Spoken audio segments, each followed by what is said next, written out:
Hi everyone out there. I'm here with CEO of Macy's, Terry Lundgren, and we're going to give you a little bit of a glimpse into the 19th Amendment and Macy's partnership. So Terry, I have a few questions for you. Sure, fire away. Yeah, my first question, 19th Amendment. We are giving shoppers everywhere access to independent designer fashion from around the world, which we make on demand in the US. What about our business model excites you the most? Well, that's a hard question because everything about your business model excites me because, having this big company that Macy's, of course, is, being able to offer unique product to our customers through 19th Amendment is very special because we're the largest seller of almost every brand you can imagine, whether it be Ralph Lauren or Calvin Klein or Tommy Hilfiger or whatever. And yet we can now do individual products for individual customers through 19th Amendment. I love that. And I also love the fact that the product's going to be made here in America, and a lot of it's going to be made in New York City. And so to me, I mean, all of those aspects of what you all do with 19th Amendment plays right into our objectives at Macy's, making this great big company feel small and personal. Yeah, absolutely. So we met over a year ago at the New York Fashion Tech Lab, and we're humbled that we are the first fashion tech company to work with you guys. What excites you about that? Why are we the first?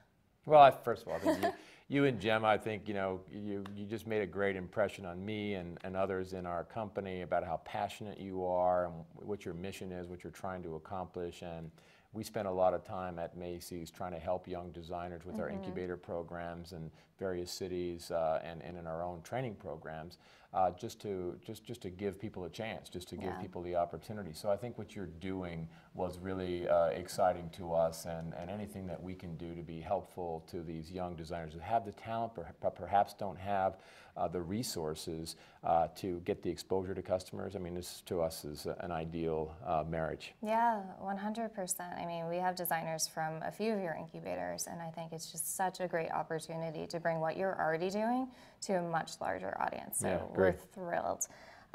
So you started right out of college into the retail industry, so you've seen it all. What has changed the most in the fashion space? So when I started, I think it was about 100 years ago or so, it feels like.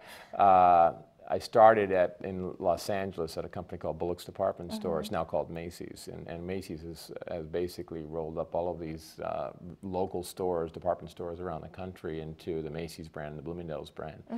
And so when I started, we had fewer stores, and I knew all of the store managers, I knew all of the department managers, I knew many of the sales associates in the area where I was buying.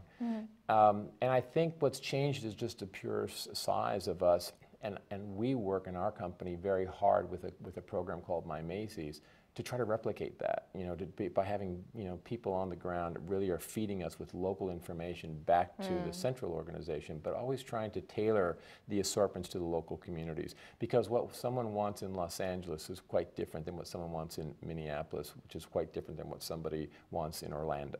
So trying to have that local flavor, that this is my Macy's, meaning that the customer would hopefully come into the store and say, this is my Macy's because you get me. That's what we try to do. And so while the business has certainly changed scale-wise and technology has made extraordinary advancements, that interaction with the consumer hasn't changed. That is the constant. It's just happening now with technology. They're starting with their phone. They come and say, where am I going to shop? They go right here first. But that interaction with our sales associates still was important then, it's important now.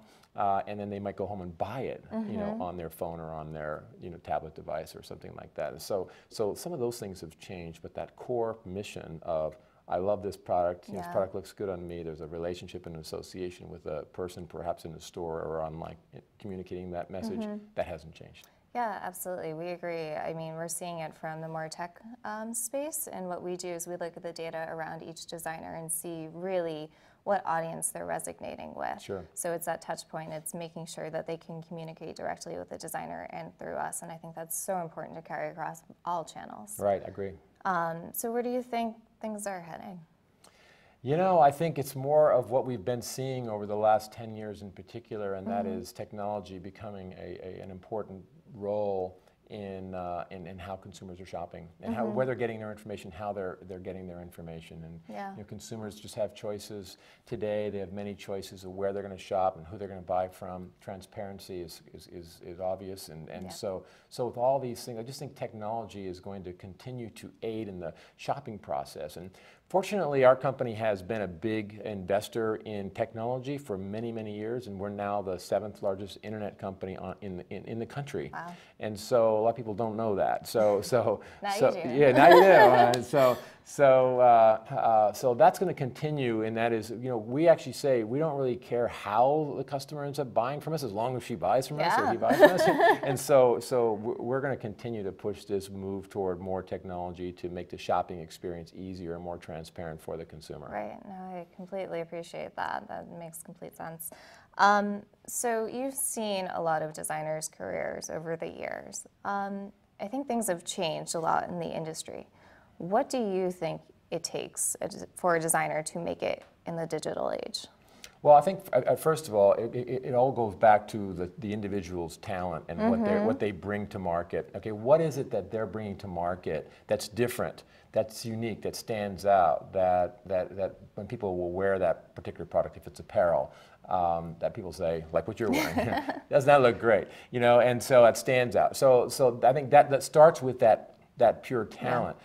But if you want to become a big, successful designer in this digital age, you just need to make sure you understand that you can't do it all. You need to surround yourself with those who can, and those who can help you in all aspects of the business. And I think that's where many people fall short. And I would encourage these designers to make sure that they are open to surrounding themselves with the expertise that's required to take them to the next level. Very important. Right. Well, we're so excited for all of our 19th Amendment designers, over 300 of them from all around the world, to have surrounded themselves by experts like you and everyone at Macy's and 19th Amendment. So hopefully we do get to launch the next Michael Kors DVFs of the next generation. Oh, we'd love to start it. You know, right? With one, you know, being dress a part at of that story. To this big potential brand building experience. That would be fantastic. And I believe it's a possibility for sure. I do too. That's our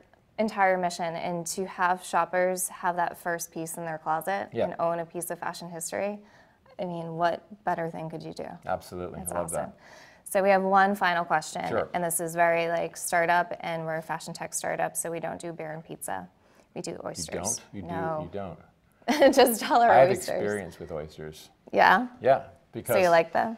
I love them because Great. my first job, well, it wasn't my first job, but when I paid for my college, and so I had to get a job cracking oysters. That was the first thing I did. I had no skill. I had no skill, and I finally got a job cracking oysters. That was my first job. Oh my gosh! And then I did that really well because eventually I ended up managing that restaurant. So So that was when I was a sophomore in college. I started cracking oysters, and of course I ate half the profits because I love oysters.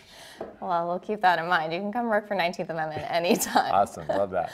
All right, well, thank you so much, Terry. We really appreciate you giving your insights. Is there anything that you want to say to our shoppers or our designers out there? Well, I'll just say the idea of supporting these designers who are starting out and trying to build their business and build their brand is a good thing for everybody. Obviously, you got to love the product first, okay? But this is an opportunity for you to get unique product, number one. And number two, the product's going to be made in America, and for those of you like me who are New Yorkers, a lot of it made in New York, and that's also a good thing. We're creating jobs here. So I would just encourage you to try this and experience 19th Amendment, and I'm looking forward to a long and lasting and growing relationship. Yeah, likewise. Thank you so much, Jerry. Thanks, Amanda.